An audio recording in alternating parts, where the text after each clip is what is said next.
What all this quarter has been about. When we talk about the kind of people we're trying to be in a world that's outraged, I think importantly we've talked some about how, love it or hate it, the way that culture is, this culture that we're surrounded with is our mission field. So whether or not we think outrage is useful or wise or however we feel about it, the fact is the people that we've been called to reach out to have that sort of disposition a lot of the time. And so we want to be wise in how we engage them. And so, tonight we'll be talking especially about neighboring, being good neighbors the way that Jesus encouraged us to.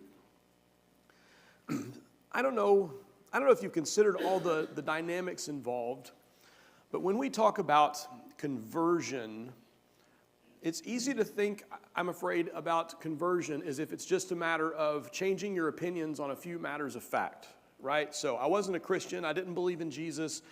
Now I believe in Jesus, I got baptized, now I'm a Christian. Like that's a component and an important component. But isn't it the case that to become a Christian really involves a much bigger life change than just a few thoughts in your head you think differently? I think that's only become more pronounced the way that our culture has shifted as much as it has. And we've obviously talked a lot this quarter about some of the major shifts we've seen in culture.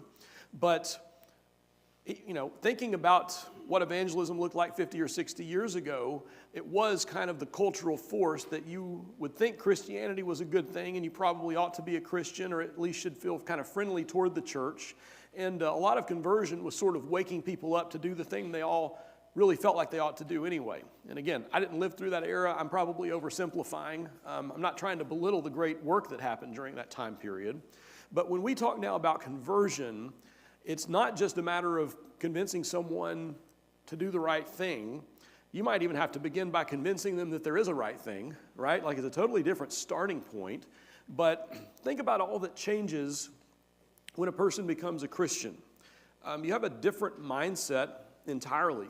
To repent, we talked about this a few weeks ago. Repentance, the word in Greek literally means different mind. You're going to change the way that you think about things entirely. So it's a different framework that you're operating out of when you accept Christianity. So it includes our thinking processes. But beyond that, you ever consider that becoming a Christian is partly a matter of learning a new language? You ever thought about that? We have, we might all be speaking English, but we got a whole bunch of words we use that people in the world either don't use those words or don't mean those words the same ways that we mean them when we say them. Have you ever thought about that? Y'all think of any examples off the top of your head? Churchy words, perhaps? It's really easy for those of us in the church for a long time to develop some blind spots around that. We might say a bunch of stuff that makes sense to us, and someone who's never set foot in one of our churches before might not have any clue what we're talking about with a lot of things. I'm just curious, anything you can think of that was a word maybe as you were growing up you had to kind of learn? Sanctification. Yeah, that's a wonderful term that I don't even think most Christians use enough. It's a wonderful term and an important concept about continued growth, right? Continued growth in Christ, being conformed to the likeness of Christ. But yeah, you walk into a church setting and we talk about, someone mentions sanctification, you'd probably need someone to define it for you. Yeah, other things you can think of, words that might sound like insider jargon. Godliness. You're right, like what does that mean? Right? Godliness, what does that mean? For us, I think we would attach it to character, hopefully uprightness, but I don't know if that's the obvious definition to someone who didn't grow up with that. What else do you think of? The Lord's Day. What's that? The Lord's Day. The Lord's Day. Yeah, it's the Lord's Day. Well, what does that mean? Yeah, and that one is actually a scriptural concept, right? We're borrowing that from Revelation 1:10. John says he was in the Spirit on the Lord's Day, so it's a good scriptural term for Sundays, but not obvious to someone who didn't grow up in it.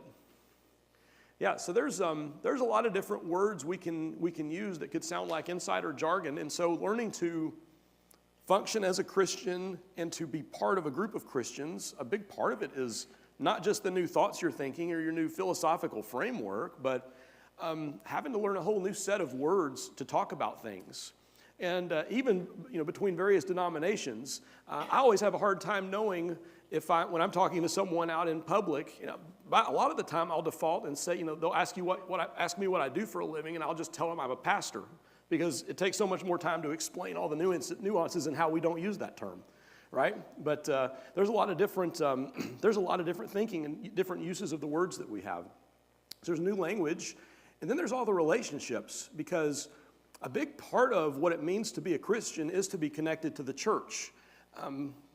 God, I'm quite convinced God wasn't envisioning that Christianity would be a whole bunch of individual believers that just do their own thing.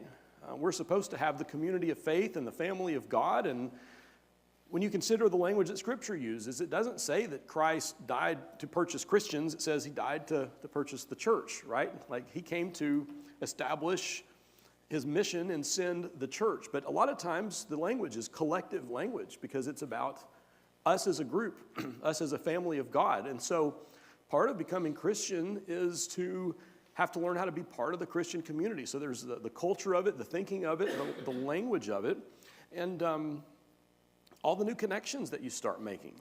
And it should be the case that in church, we form connections and partnerships and friendships with people who, apart from Jesus Christ, would have absolutely no reason to be talking to, right? We could be coming from all different parts of the world and all different kinds of backgrounds, but because of Jesus, we have a reason to be unified. But apart from Jesus, there should be people we worship with every week where, if it weren't for Christ, we wouldn't be talking. You know, I'd be in my social circle and they'd be in theirs, and we would never cross paths. So there's a whole lot of different things involved in converting, right, into becoming a Christian. And when you think about that, I would like to think that that helps us be a bit more empathetic and patient with people.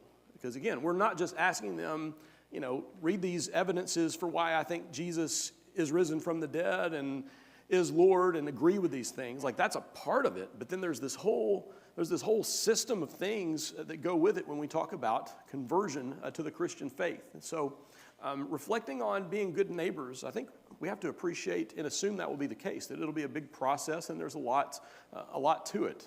Any thoughts or comments on that as we keep going? Has that been your experience? Any of y'all who didn't grow up as a Christian remember what it was like trying to figure out how to fit in with Christians? Yeah. Okay, yeah. You're shaking your head. That's probably all you need to say, huh? Anything you remember? I didn't grow up in a Christian home. Yeah, not in a Christian home. Yeah. I found my home here. Yeah, so church became home. Uh-huh. Well, thank you for sharing that. But yeah, that's a big piece of it, right? A big piece of it. Good. So tonight I just want to throw several different thoughts out there for us to chew on together. But one of the things that's important for us is to continue to try and be adaptive as we go. Since the world is changing, we cannot assume that the way we've always done things is always necessarily the best fit for what we're trying to accomplish next, right? So we have to think about our methodology, the way that we message things, the kind of ribbons that we tie on the package that we're sharing. When you think about recent innovations you've seen in how people go about sharing their faith, anything you've seen that you think's really useful or cool, something that was just interesting or insightful that you've noticed? What are some good innovations you've seen in how people have tried to reach out? I've noticed there's been some really good quality TV commercials. Yeah. Yeah, so we're getting better at commercials, and I think I heard someone say billboards. So there's some better messaging and better quality going into production. You know, there are churches now. I mean, there was a run for several years in the mid-2000s where I think it was a large Baptist church that kind of bankrolled the first one, but they started producing several films. You know, there was Fireproof and I don't know, I'm blanking on all the titles. Y'all know the group I'm talking about, right? Yeah, and so not that they're full like Hollywood superhero type production, but they were good enough, right? They were good enough to watch and be a quality experience. And so, yeah, we're never going to be able to do that as well as the world can, perhaps, but yeah, we've gotten a little better on presentation and using different media. Yeah. Other things you've seen, yes? Just individuals in general out on social media, particularly, there is, a lot of people probably don't even know of Telegram, but it's a social media platform. I've noticed there are certain channels that occasionally start the morning off with a prayer, and then with some Bible verses and references back to Yeah. And so, it's out there. Right, right. Yeah, I couldn't tell you how many people I know who use, what is it, the U version, on their phone, right? Yeah, so a lot of people are doing Bible study, and there's some social aspects to it, not just posting Bible verses on Facebook or something, but really having some interactive components. What I mentioned a few weeks ago in my sermon when I was talking about next steps, we're trying to figure out some aspects of our digital presence at Tusculum, and how can we be more intentional about that and maybe do some refinement of our approach. And I know one of the platforms that I've been talking to this company about, they've got a lot of components like that, where it's like we would have our own app, and we would have an ability, like if you've got a life group or a Bible class or whatever it is, you'd have your own group within the Tusculum app, and you also have an easy ability to share scriptures, to share prayer requests, to follow up and just isolate prayer requests, so you can ask, like, whatever became of that and how did it go? So they're getting really innovative in how they help us support each other along the way, and that's encouraging to me. Yeah. Other innovations you've seen that you think are good?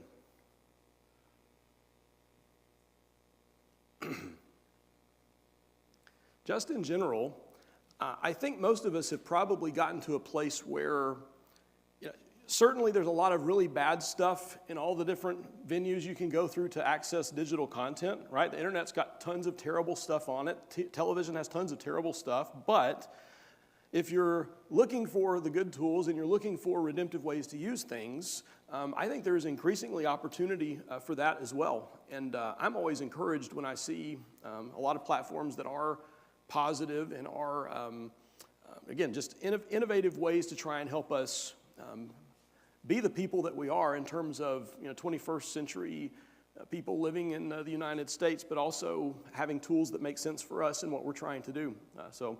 Innovation is going to be important moving forward.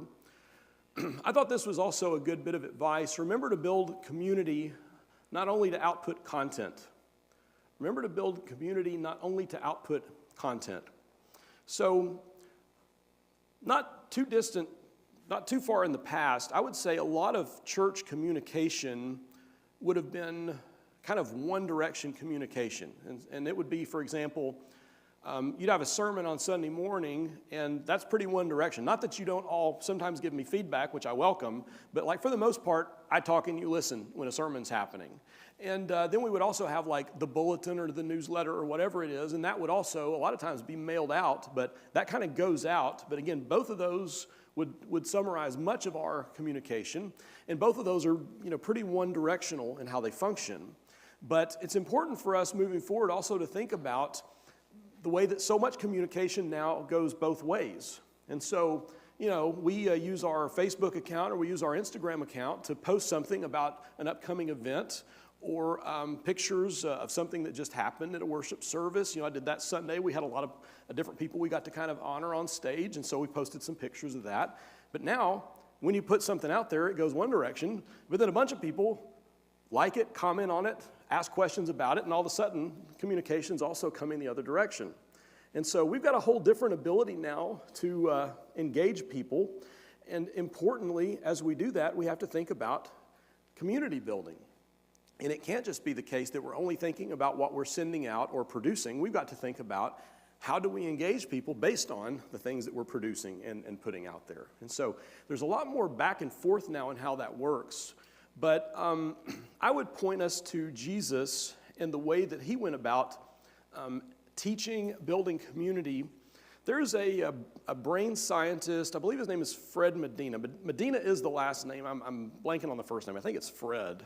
But he made this observation. He's got a book called Brain Rules where he's talking about how to kind of optimize things you do so that your brain functions well. And one of the things he said, and he's probably being a bit provocative with this, but he said, if you were going to set up an environment that is like diametrically opposed to the way the human brain is designed to learn, it would look almost exactly like a school classroom. Like the way that we've typically done education is not actually how our brains were designed to function. But he said, if you really wanted to make an optimal environment in which to teach people, it would look like someone going with you everywhere you went. Right? You would be teaching on the go. He says your brain was designed to learn while it's in motion and in movement. And so when you consider Jesus' way of educating his disciples, that as it turns out, this is actually pretty optimal for how human brains learn and are formed. That Jesus would say, follow me. And then they would go with him, and as they encountered all the different situations in life, they would talk about him, and they would see him model behavior, and sometimes he'd pull back and explain things to them. But it was kind of teaching and including on the go, and ultimately it wasn't just a matter of education, was it? It was really community formation. And I think we have to consider that as we try to figure out how to be good neighbors and to include people in the life of our church. And I don't remember who I got this from, but someone said those might be the three most important words we can use in the modern church. You come too. And that's not just come to our worship service. That's anything at all you're going to do because you're a Christian. You find someone who isn't and say, you come too and join us. And so maybe that means we're going to go to food bank, disaster relief, someplace we might go to do something kind of humanitarian in scope. Bring someone with you. Let them see what it's like to be a Christian and the kinds of things that Christians do. If you have a gathering and you're going out with a few people for lunch and you see a new person who doesn't seem to know anyone, you bring them along. But those words are very important. And it really matters for us to think about this again. This is not just a place where we come to produce content or agree on ideas. This is a place where we're really trying to form and function as a community who loves and supports each other and does life together and also learns together as we go about the journey. So those words, Jesus' words, follow me, and as we follow him, that constant invitation. See how often you can manage to say those words to people, and that helps us move toward community. Thoughts on that? What does Christian community mean? Go ahead, Teresa. It kind of makes me think of, and I hope that this, if anybody besides me went to see the Jesus Revolution, I went to see it twice. I would have cried both times because I felt guilty for the way I have actually thought and treated people that were different. And so it kind of makes me think this because in the movie, everybody was welcome to come, regardless of how you dressed, how you looked, if you didn't have no shoes on, if you looked like a hippie or not. And everybody was more, they did follow, I don't know, it was just a great movie, and it made me look at things. I mean, I grew up in that era, so it made me realize how we actually treated people, which not all hippies are bad people. Right. I mean, there's a lot of us that are bad when we don't act like a Christian, Sure. But it just made me think of, follow me and you come too. It's not going to work well for us to insist that someone agree with us on all positions, get their life totally in order before we let them be part of our church family in terms of like being involved and feeling like they belong, right?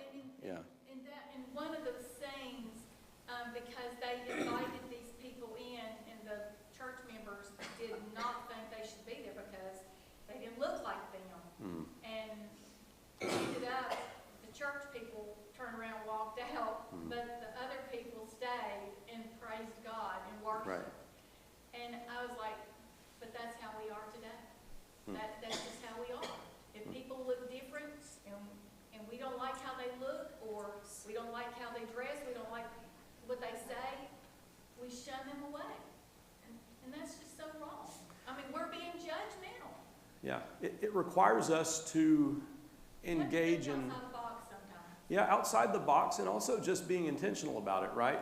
Yeah. On the way to church, what am I doing to try and prep my mindset for the person I'm going to try and be when I get there, right? It's easy to go kind of thinking about what I hope to receive from it, but there might be a person who has no idea how to belong here, and it's on us to help them feel like they belong, right? So, yeah, some of it I think has to do with, not that we intend always to be exclusive like that, but that is just the way human beings are. I mean, my default behavior is to stick with people that seem like me, that would agree with me, that are easy to be around. And so we have to push ourselves to move beyond.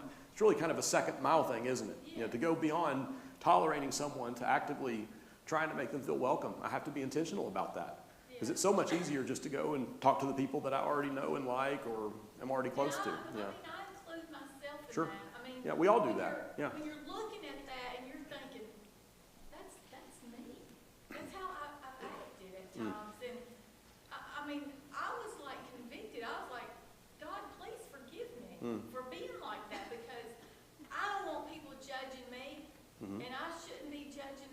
Right.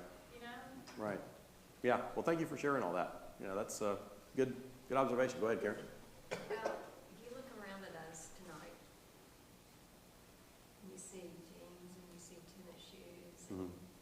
and you see different modes of dress, and we're not really critical of each Mhm. other now.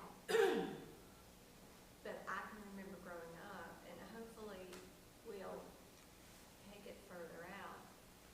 I can remember when a young couple came to church, and they had jeans on. Mhm. One of my good friends came and talked to them and told them, I don't know why you have jeans on, you're at church. Wow. Yeah. Yeah. And, we can't be like that. Jesus and the disciples always wore jeans. Levi specifically, right? Sorry. Yeah, do you remember, Harvey said he didn't remember these days, but I remember when I was younger, that you could not serve communion unless you had a tie on. Right. Right. They had Yeah. ties in the back, Right. and if you were on the list to serve communion, they would take you in the back and put a tie on you. Right. How about Easter? Yeah. Right. So, and I can remember one night, he looked kind of, a homeless man came to church, and he went forward and asked for prayers and everything, and this was a long time ago, so nobody knows who this is. But one of the elders' wives, I was at the view shop with my girls, because one of them. Oh, her?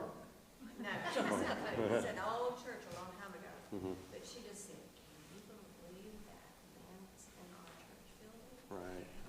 Right. And I was young, my kids were kids. I was young and I was going, she's an elder's wife and she's saying that. Right. And I know she was probably, in her heart, thought she was right, and that man shouldn't be in that, but I was just, and I felt bad because I didn't have enough nerve to say, are you kidding me? Right. Are you Right. really saying that? Right. You Well- think God doesn't love him? I think maybe a good angle to take on the story you just shared is that hopefully most of us were bothered by it, which might not have been the case in another era, right? Like I'm happy that what you're sharing to our ears sounds offensive, which sounds to me like maybe we've made some progress, in how we think about people. I think we have. And I can tell you, when Carolina and I were dating, Bruce McClarty at the time was the preacher at the College Church of Christ in Searcy before he got more involved at Harding, in an administrative way. But he led a Wednesday night home Bible study for Bible majors and their significant others who were at least juniors. And so guys that are kind of really getting ready to go into ministry. And him and his wife Ann would take us and would talk to us about all the practical stuff that you don't really get in your classes. And it was so helpful. It was so helpful. But one of the things that they spent some time doing along the way was sharing stories of like stuff that had happened to them.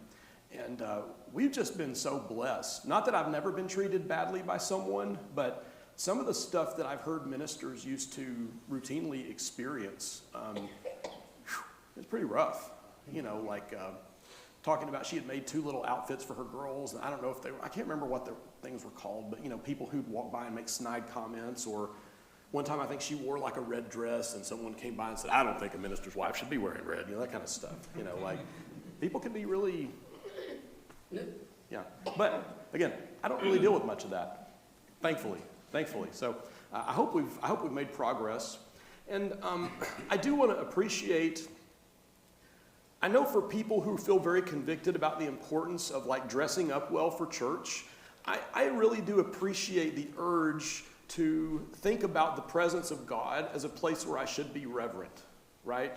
When we enter into worship, like I get that we can use the Abba Father language and that God is, close to us and personal like a father, but I do have an appreciation for when we enter the presence of God, that should kind of matter to us. So I don't want to be too down on people that value dressing well. And there's yeah, that's right. And I think there's also value to being able to come as you are. Because, for us, there was a homeless lady we got to be friends with in Hermitage several years ago when I was at Old Hickory. And I remember we did get her to go to church with us a couple of times. But I remember how afraid she was, because she was very self-conscious and actually a very clean person.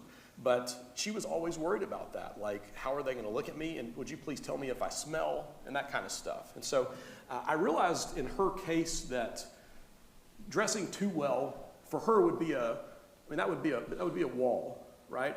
So I think it's important to consider a lot of different angles on that. But I do want to be respectful towards all the different opinions on that topic, because I know people have sincere convictions on that. But you're right. People, we can be pretty quick to be judgmental sometimes, and not always for the best reasons. So, yeah. But I hope we've made some progress on some of that. So. A few other thoughts. Let's be both encouraging and edifying. That's one thing we can do if we're trying to be good neighbors. Let's be encouraging and edifying. Encourage one another and build one another up, 1 Thessalonians says. So, of all the ways I can choose to use, these few opportunities that we have to be together, it might just be 2-3 hours a week that we're together as Christians. What am I going to do while I have the chance to say anything to you, right? What are we going to say to each other? Let's always use our words to encourage and to build up and to make someone happy that they paused to say hello or to speak to you, or they found someone that seemed to care about them in a difficult time.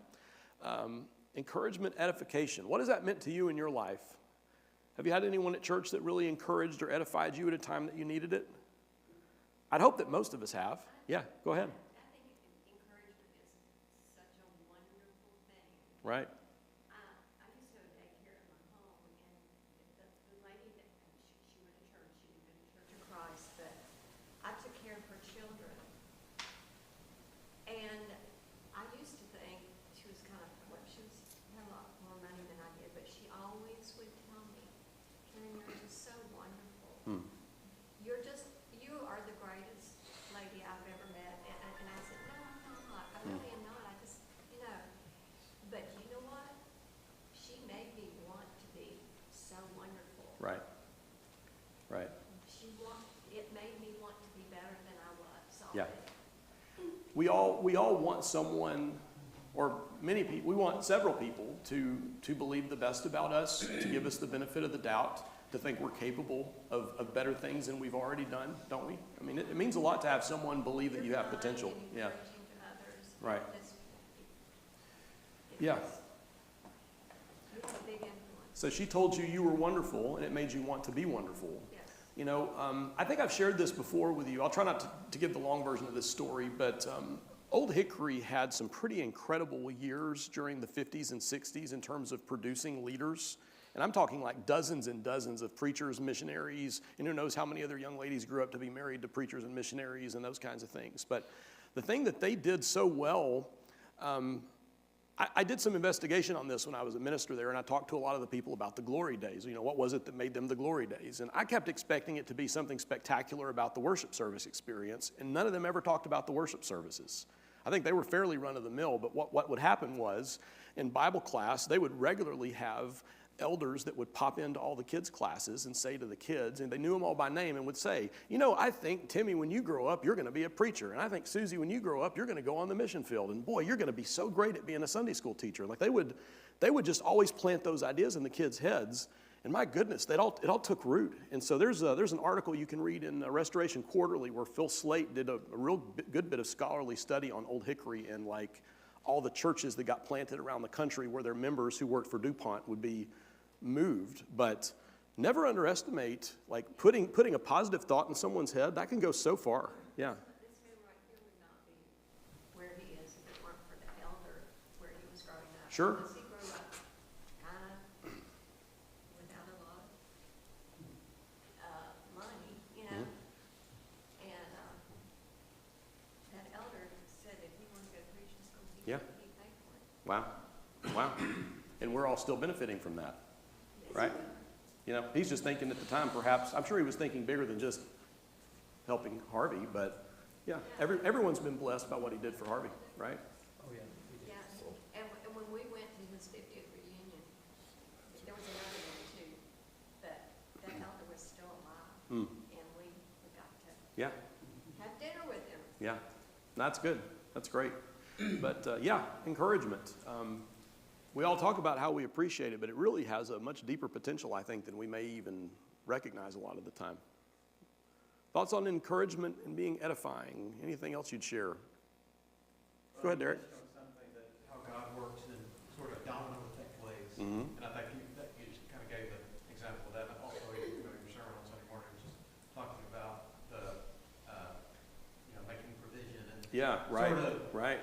and you see this through Jesus' teachings, the mustard seed, Mm-hmm. and what God can do through something little that maybe Right. we don't even see until years later. Yeah, God tends to go after the runt, right? Like he'll use the runt of the litter to do something really big. Yeah, he does that a lot. Yeah, people that nobody assumes anything about. But it's good that God does that.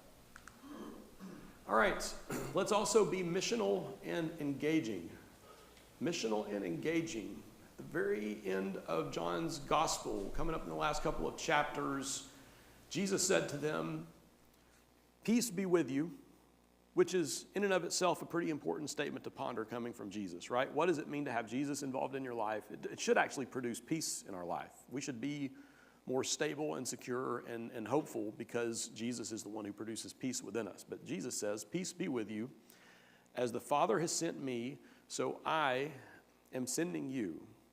So just the way that God sent Jesus, Jesus now extends that same commission to us, and he sends us. There's also the stories we can look at in the Gospels of the sending, of the 72 and the great work that they did and how they're kind of delighted to discover that God would even use them in their teachings, even though it's for them, they're kind of cutting their teeth, right? At the time, they're just kind of figuring it out. But as the Father has sent me, so I am sending you. What would you say about being missional and engaging? When you think about trying to do that well, what would that look like?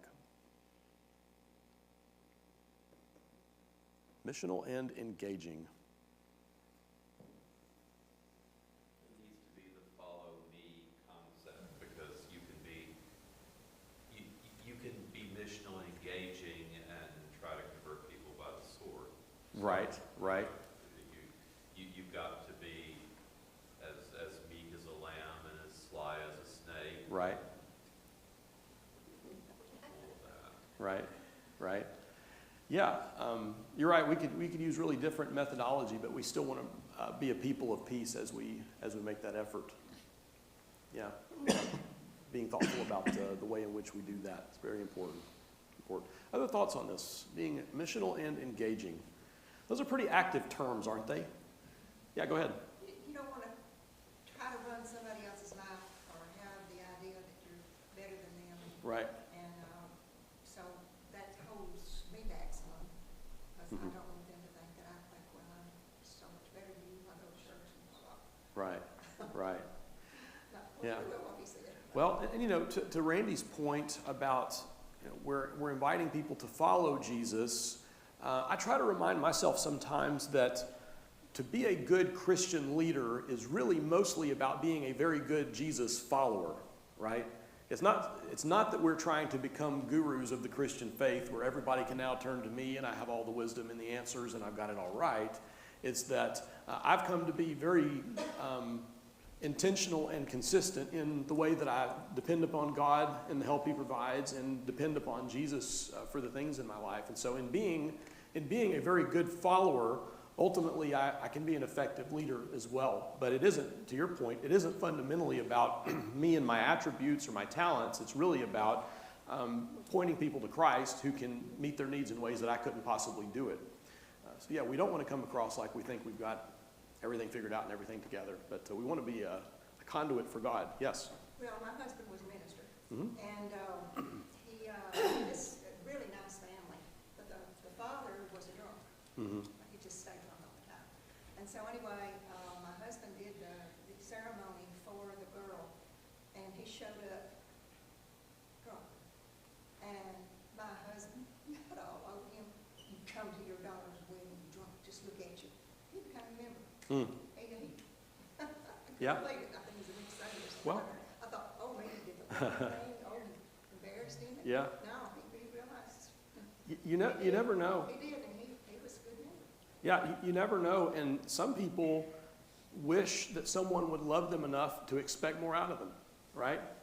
Back to the value of encouragement. In a what didn't sound like encouragement necessarily in the moment really was a way of saying, yeah, it's a way of saying you're capable of being more than you are, and I know that you He are, right? didn't put it in front of anybody. He put Yeah. it aside and showed up to your daughter's wedding drunk.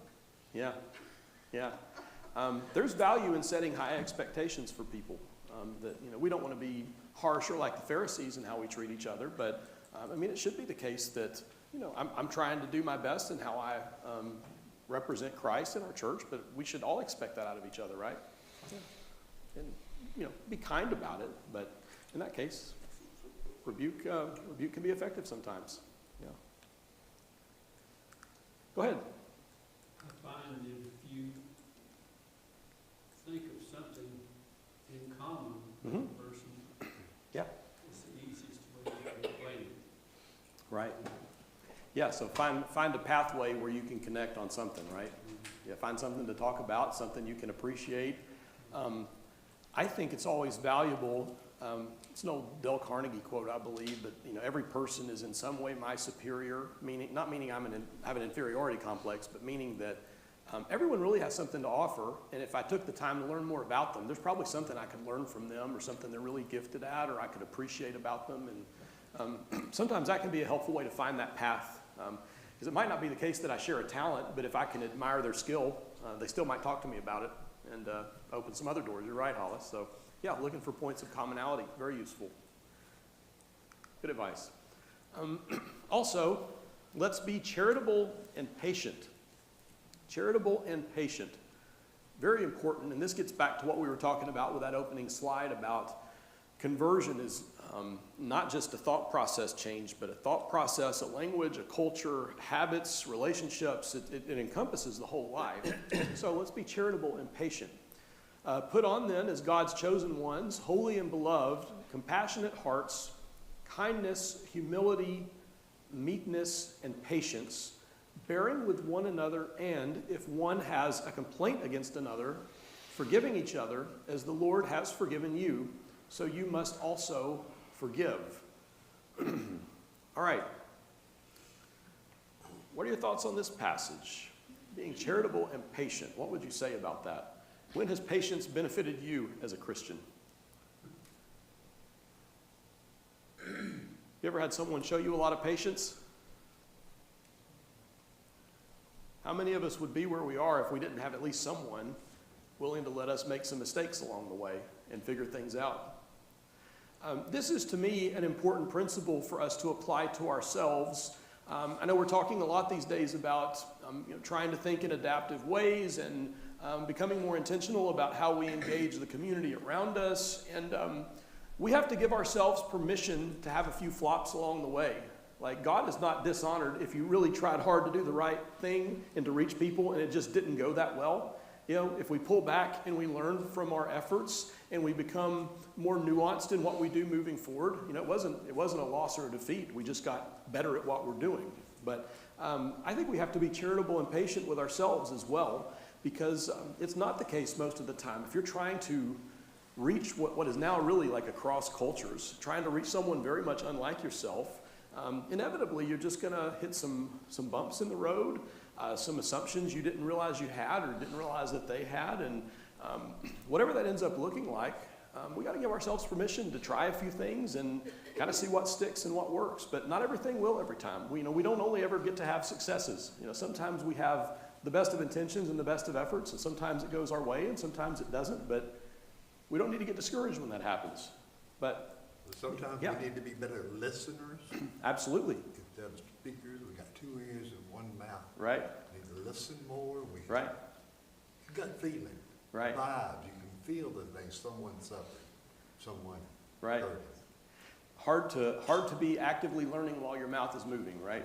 So Yeah. making time to listen well. That's a great point, Kevin. That we need to. It's probably the best way we can fine tune is just to keep asking questions Emotionally engaging and listening. with Yeah, engaging with people. Very good. Other thoughts on being charitable and patient? Times that's been helpful to you. Advice you have about what that might look like. Go ahead, Derek. Well, I found that when I experience something I don't like, I'm uncertain about, often my first thought is not my best thought. Of course. And usually I don't regret sort of, stepping back a little bit. Right. And That's great advice. Yeah, a lot of times our gut reaction isn't our best reaction, and just choosing to refrain maybe for a bit until we've had time to think about, and wanting to act as opposed to only reacting, very important. I want to be intentional about what I do and how I do it. And there are occasions in life where it's necessary to say something or do something in the moment, but in my experience, there are very few things that I couldn't pause for now and revisit in the near future and still be okay. Most of the time you can do that. Most of the time you can do that. So we don't always have to react. We can pull back and think and pray, and sometimes even talk to someone we respect. And this is what I'm thinking of. Is this really the best? Is this the best thing to do? Good advice. Good advice. Here's one, and this kind of ties into your example. Sometimes we need to be both challenging and humble. I think that's an interesting combination of words. These are some suggestions from Ed Stetzer in his book. But to be challenging and humble. And he quotes what I'm sure is the Education Committee's least favorite Bible verse. Not many of you should become teachers, my brothers, for you know that we who teach will all be judged with greater strictness. I never liked that passage myself. It's a heavy one to sit with, but an important one just the same. Wanting to be challenging, but also wanting to be humble. What do you think is the connection between those two ideas? Why are both of those important, and how do they enlighten each other? Being challenging and humble. You're thinking something, Doris. Well, a lot of times if you're challenging, it's almost as if you think you're better Yep. than somebody else. So, but if you're humble, then you're not. So Right. I can see that. Right. Yeah, so you don't want to come across as acting as if you're more than someone or wiser than someone or one-upping them somehow. You want to be humble, but it's also the case that I can never help them change if I'm not willing to push back on some parts of what they're doing, if it's something that's really against pushing back on, totally opposed to what we think God would be calling them to be, right? So sometimes it's necessary to talk about differences, because they do exist. So yeah, having to challenge those, but not being arrogant and being humble as we do that. So when you need to challenge someone humbly, how do you put that into your own words? How do you go about talking to someone? What does the conversation sound like? Teresa? Well, I've never really, until this past several years now, I never taught our ladies class or an adult class. Because I just did not feel, I didn't have enough confidence in myself. I still struggle with that. But it was Deidre Cummings that, after her third time of asking me to teach, I finally felt guilty enough that I did. But I thought the whole time that I had to have it all together. I thought I had to be perfect. Right. I thought I had to have the answers to everything. Right. But when I realized I didn't have to, because I can't remember everything I read. I mean, I can read and know it, but I can't always remember everything. So, those were things that were just like sticking in the back of my head, like telling myself, you're not good enough. You got all these smart women in there that Right. are so much more knowledgeable than Right. me. And so anyway, the first time I ever did teach the class, I was nervous. I still get nervous doing it, but I just have to look at it and think, okay, I'm doing this because this is what God wants me to do. And I might not be the best teacher, but somebody's got to do it. Right. Right. And so each time I do teach, it gets a little better and a little better each time, But I think you just have to just be humble enough to just do it. I mean, Right. even though you are scared to death, and and then because I know me and Ruth Fox was talking about it, just what do you do when they ask you questions? I'm like, I don't know. I just like freeze up and just pray, oh dear God, help me know what to say to these people when they ask me a question. Right. And then, Rick's always said, just if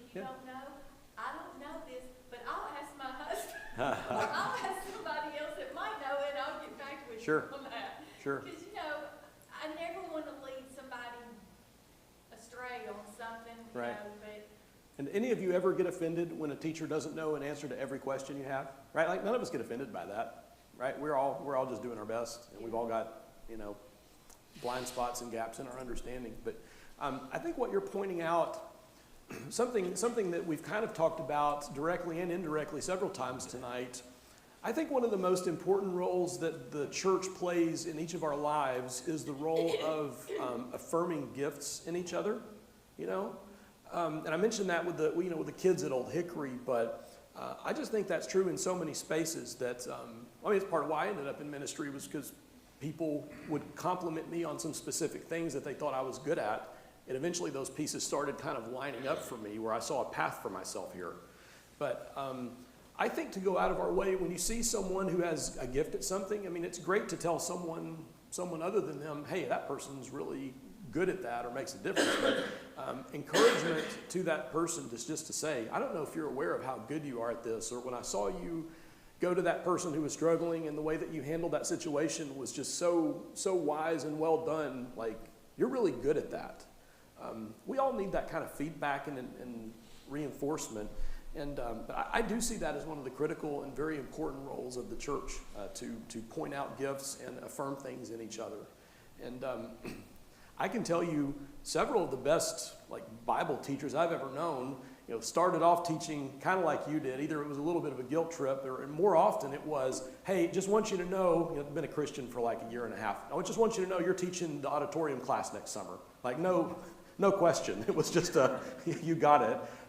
And yeah, all of a sudden they pushed themselves and discovered, hey, somebody's got to do it, and maybe I'm not as terrible as I thought I might be, right? Yeah, very important. Go ahead, Mark. As far as the challenging part of it, I think it always needs to be clear that the challenge is coming from God. Yeah, yeah. And you can be humble by saying, well, God has challenged me, or Right. somebody else has shown me how God challenges me, and be vulnerable with them in that and share that with them as well. Right. That's good. And also, as you share a challenging word, to be able to stand there as their companion and say, you know, this is a hard verse, and here are some ways I've also had a hard time with this, but nonetheless, I do think this is what God is calling us to. That's a much more humble posture than just, thus saith the Lord and also saith me, and you better get on board, right? You know, so yeah, that's a great point of trying to kind of walk alongside them, but also reminding them that it's God's word, it's God's standards. You know, these are the ideals that we're striving toward, not just ourselves. Yeah, that's good. Good. That's a tough one, Mark. I've been pondering this the whole time, just to pile on for a couple more minutes, because we have so many concepts in our life, like no risk, no reward. Yeah. We learn by doing the parable of the sower, the parable of the talents. And there's all this reinforcement to be proactive Right. and outreach. Right. And then here's this one right here, which a lot of us aren't even want to be teachers anyway. Right. And so now we've got this backup verse. Right. Cover Yeah. yourself. Yeah. Yeah. I think James could have done better on this one. Yeah, I'm kidding. But yeah, it is, you're right. It is kind of in many ways, Scripture will offer us, you know, kind of a voice and then sometimes a counter voice, you know, to keep things in balance. So yeah, it's the case that all of us have that responsibility. But I hear James reminding us of the seriousness of the task, right? I mean, it should be the case, Teresa. Like it should be the case. Not that we're always just trembling in our boots while we're standing up and talking, but to speak on God's behalf is not a small matter.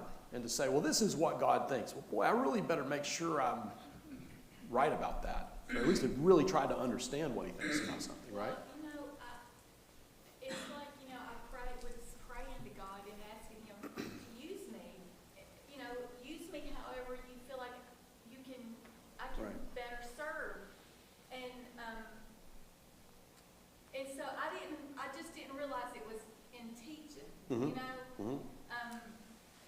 And so, you know, when that came about, I was like, I just don't know. But then I felt guilty again, because then I'm thinking of the verse in the Bible where, you know, Jesus is talking to Moses, wanting him to speak. Right. And he's like, "No, I can't do that. You need to get my brother Aaron to Right. do that." Well, see, so I'd already turned Deidre down twice, and I Right. thought, okay, I can't turn her down a third time because I prayed to God, Yeah. ask him to use me somehow, and this is what he's doing. Right. And I remember telling Rick, I said, I'm afraid God's going to be mad at me if I say no. Right. You know, because he's going to say, Teresa, this is what you prayed for. Right. I'm putting it right here for you, and you're turning me down. Then that scared me. Sure. Because then I thought, I don't want to make him mad at me. Right. Right. So I think it put me like between a rock and a hard place. I was like, Yeah. I got to do this. Yeah. You know. I'm thinking of Jesus' teaching that we're not supposed to worry. So it's like, I was worried anyway. Now he told me not to worry. Now I'm worried that I broke his command not to worry. You know? Yeah, you're hard on yourself, Teresa. But no, you're right. It's a blessing. I would say, so maybe we could put it this way. I feel like as long as you're experiencing some level of that internal struggle, that you really care about doing it well, you're probably in a good place to do it, right? If I'm at the point where I don't feel any inner drive to do this effectively or care what people think or don't think, or it's more about what people think about me, not the importance of getting the message through, those to me would be when you're starting to get into like danger zone territory with that verse. Like if all of a sudden I'm not afraid to stand and do anything that I'm doing. But I think as long as we have an appropriate level of concern of wanting to honor God with it, I think that's a pretty healthy place to stay, right? Would y'all agree with that? Is that fair? Go ahead, Kevin. One of the biggest challenges of facing a challenge and being humble is we have to be temperate. Mm-hmm. Self-control. Self-control is very important. Perseverance. It's the only way to overcome a challenge. We have to listen like this. Right. Yeah, we have to know that we're standing on solid ground to endure and persist in those things when they're challenging. Talking about neighboring, I would remind us, being a neighbor is a verb and not a label, right? Mr. Rogers got it right. He's wanting you to be his neighbor. Not to just to be called his neighbor, but to be his neighbor. But neighboring, if we think about being a neighbor, like that's how Jesus defined it, right? When he tells the parable of the Good Samaritan, they say, well, who's my neighbor? It's the person who acts like a neighbor. It wasn't just where do they live in proximity to you. It's how do you choose to conduct yourself around people. So to think of neighboring as an action and not just a label that we would apply, I think that's also perhaps important in this conversation. Here's a few items we can kind of run through quickly. Reframing our role as the church. I'm just going to go ahead and read through all these. We don't have a lot of time left, so I'm going to read through this list, and you feel free to interact with me on any of these that you find interesting. The church is a community of truth. We are trying to be seekers of truth. That is what we're attempting to be about. The church is an embedded community. We're not outside the world yet. Right now, we're still in the world, and so God has placed us right here where we are. He opened the doors. He made it possible for us to be at this location at this point in history. So we're embedded here because God put us here. So how are we going to live based on that? The church is to be a community of equipping. This is really important. Some of the literature that I've been looking at relative to these minister searches has been reminding me that really the role of church leaders or the role of ministers is not to do all the ministering on behalf of the congregation, but to equip the congregation to be the ministers that we're all called to be, right? We need to be in the business of equipping people and giving people tools so that they can be teachers and leaders and a lot of different things. The church is to be a community of accountability and responsibility, getting back to those higher expectations that it does matter. My conduct does matter. Your conduct does matter. And we're trying to be a community of hope, that we are fundamentally a positive people and an optimistic people because we believe that God has the final say on everything. So not that you don't think those thoughts anyway, but good for trying to frame what our role should be in our context. What would you add to comment on any of those? Any of those catch your fancy? What's especially important for us in our identity as the church, some of our attributes?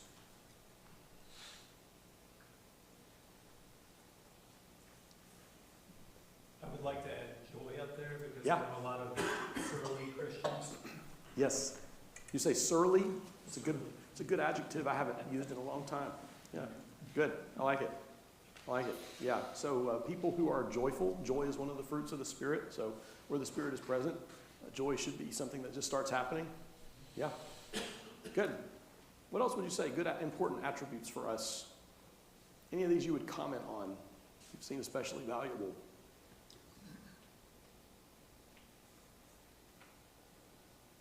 Mark, I guess one question I've got as I look at this, do we really know how to be a community to start with? You can't really focus on truth or equipping or responsibility if we don't know how to be a community. And I wonder about that in today's world.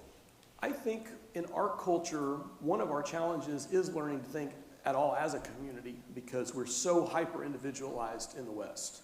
Everything is kind of down to you as a person, and I mean, these days we believe everybody even gets to have their own truth, right? Like everything is so hyper-individual. All our experiences are personalized. You get your burger made the way that you want it with the things you want. Like everything is the way that you want it all the time. And I think for us to be a community at all is quite countercultural and actually pretty difficult to achieve because we're not raised and being wired to think like that. But important, really important. I was in a course once at Lipscomb, and they brought in a guy named Pat Kiefert, who's a big Lutheran scholar up in Chicago, a very respected dude on like the missional church movement. And he was praising us for our a cappella singing. And he said one of the things he loved about it was that he said, what an incredible way for y'all to always practice being a community. That we have different voices in different parts. And he said, I love the fact, like, where in the world do men still sing, right? But to be at a place where the men are singing besides their sons and daughters, and to stand next to your parent and to learn to sing harmony as part of a community. He was envious of this practice that we've maintained. And I thought that was an interesting perspective on that. Maybe one of the ways we practice community is in our singing. I like that. I like that thought. We need to be a community of caring. Yes. Yeah, we treat each other as if we matter. And sometimes Sundays, the best we can do is how are you doing? Fine. How are you doing? Fine. Sometimes that's the best we can do. And it's important that we still make that effort, but also to look for other opportunities to connect too, right? It's important. Yeah, to care about people. All right. Actually, we're already over time. I need to wrap this up. But this has been a good discussion. And let's continue to be thinking about the location where we are, the opportunities in front of us, and what God is calling on us to be and to do at this point in time in history. We're at this location for a reason, and we've been promised the Spirit that raised Jesus from the dead is the Spirit that lives in us and equips us and helps us, and the Word of God handed down from the inspiration of God. It's the very Word that we have, that we study and teach. So we have a lot of wonderful tools at our disposal, and things that will still impact people's lives, because we can all attest to the fact that Scripture and the presence of God and the value of a Christian community, these are all things that have changed my life and have impacted my life. And that's a starting point. So I'm going to close us in a word of prayer, and then we'll wrap up for the evening. God, we just thank you for the opportunity this quarter to pull back, to think about our culture, to think about some things that we value, but also some ways that we want to be intentional and different than how the world is. And so we just ask for your strength and wisdom and guidance for how to do that, and also for help in persevering through the hard times. Lord, just bless us and go with us.